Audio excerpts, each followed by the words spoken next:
The brain activity read flat. Whatever was moving the body was doing it without one. Room 7 was private. End of the corridor, past the supply alcove, past the room where the monitors beeped in their steady, indifferent rhythm. The patient, male, 63, John Doe until someone came to claim him, had been admitted 4 days ago. Anoxic brain injury, no family, no history they could trace. The chart said vegetative state, and the chart had not been wrong yet. Mara had worked overnight ICU for 11 years. She knew the particular silence of 2 a.m., how it settled into the walls differently than regular quiet, thicker, pressurized. She poured her third coffee and pulled up the room footage on the monitoring station desktop. Routine, just accounting for the shift log. Nothing specific drawing her there. She almost missed it. The timestamp read 11:47 p.m. The corridor had cleared. Orderly, 2 nurses, the attending, all visible, moving away from the frame, the hallway going empty. The footage was low resolution, gray-green, but the bed was centered in frame, and the patient was centered in the bed. And then the head moved. Not a spasm, not the involuntary micro-movement of a body maintaining position.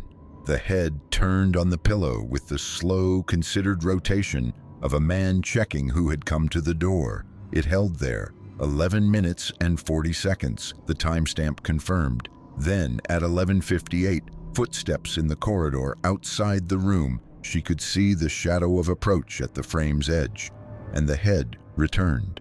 Smooth, patient, neutral position, chin up, eyes at the ceiling.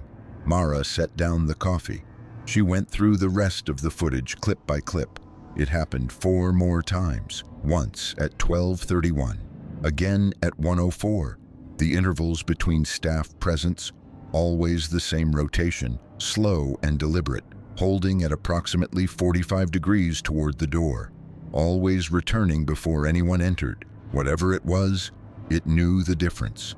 She checked the vitals log against the timestamps, cardiac rhythm, respiratory rate, intracranial pressure readings, all flat, all stable, all unchanged during each event. No spike, no variation. The body moved with no metabolic signal that it had moved. Mara stood at the monitoring station for a long moment. The corridor was empty. 2:17 a.m. She walked toward room 7 and stopped at the glass partition, the viewing panel beside the door, 18 inches wide, standard configuration. She did not enter.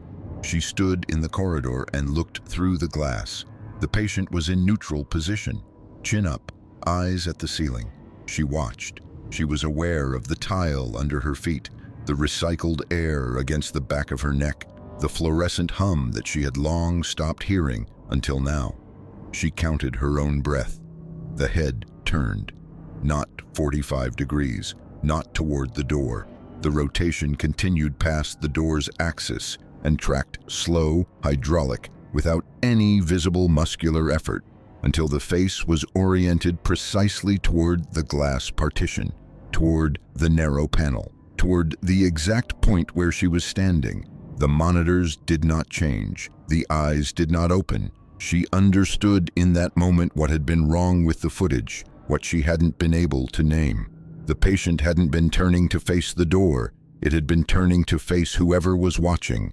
The door was the closest point of approach. The glass was closer. She was closer. The face held its position, still, attentive in a way that the clinical vocabulary had no word for.